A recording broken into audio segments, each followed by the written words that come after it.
Hi there, Liam. This is your Suzuki video lesson for today. 5 things I want to talk about. I'll go through down the list. If you have questions at the end, feel free to have your mom shoot me over a message and go in more detail about it.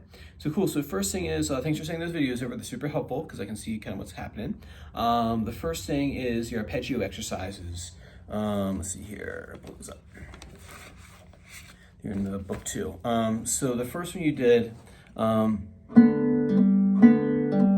Sorry, I also nailed the other day, so it's gonna sound kind of funky. Now we do that the P and I together. Try to keep that index finger from shooting out this way. When I watched the video, it kind of looked a little bit like that, and then this would swing in. So this is kind of like tucked underneath.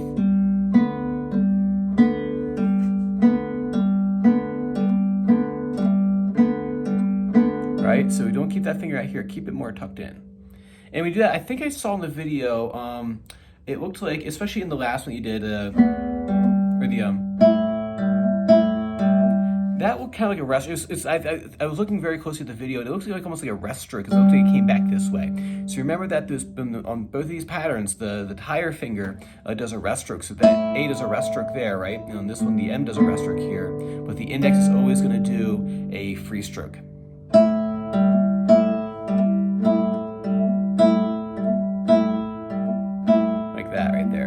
It's going all the way back. It's not doing a free stroke that rests on the string behind.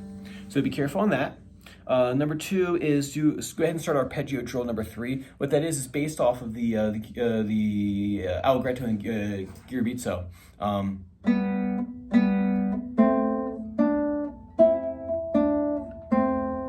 So your G major in thirds. So here. Sorry, they're not sounding together. I get broke that nail. It sounds all kind of funky to me.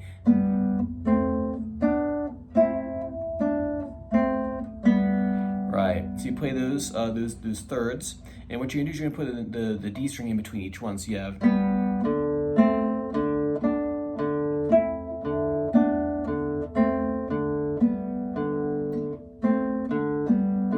So the thirds, and the D string in between.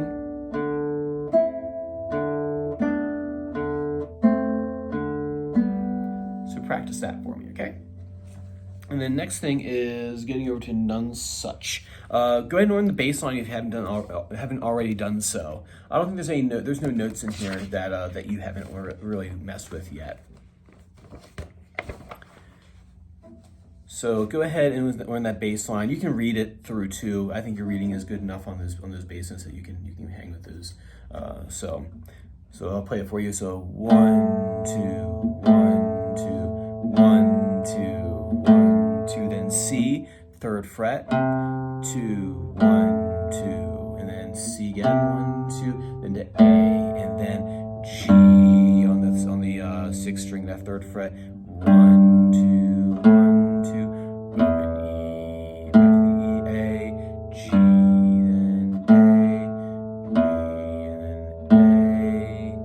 Go ahead and learn the bass line for me.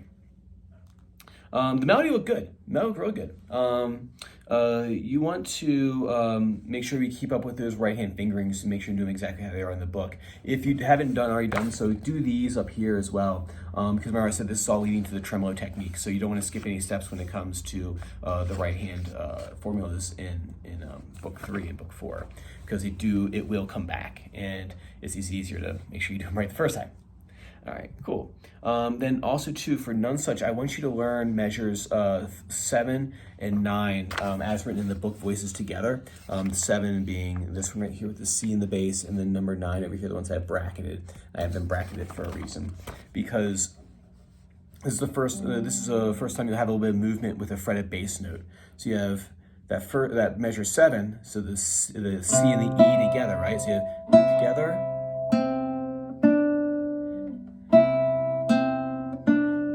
This is the first time you have like a 4-string split between the pinky and the ring finger. Sometimes when students do this, the wrist will jet out like this.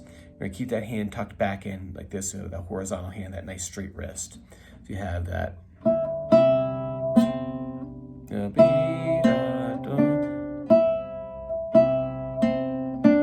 that structure right there. You don't want to be out this way. You want to be tucked in like that with a nice straight wrist. Practice that for me. And then measure 9. It's the same thing. You have a split between two fretted fingers. So you have B,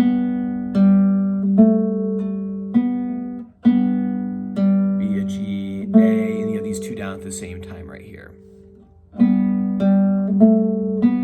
So you want to practice those two measures. Lastly, start learning the green sleeves melody. Same thing as before, don't neglect the right hand fingerings. Oh, actually, no, we need to go over this. So I'll give you the preps then for it. And then so learn the melody, and then we'll go through and look at the right hand for next week. So what you have here is an AMI on the first string, all rest strokes. So A, M, I, A, M, I. Because that's what the tremolo will be. I was talking to Chris at the summit, and I'm not sure if you remember him or not, but I asked him about tremolo, and he said a great way of practicing tremolo is doing a rest stroke AMI, so it's really cool that's in here.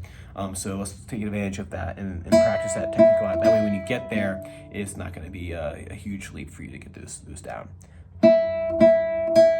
So A-M-I, A-M-I. And then practice AMI on strings 2 and 3. So A-M-I, so right there it is string 2, A-M, then I on string 3.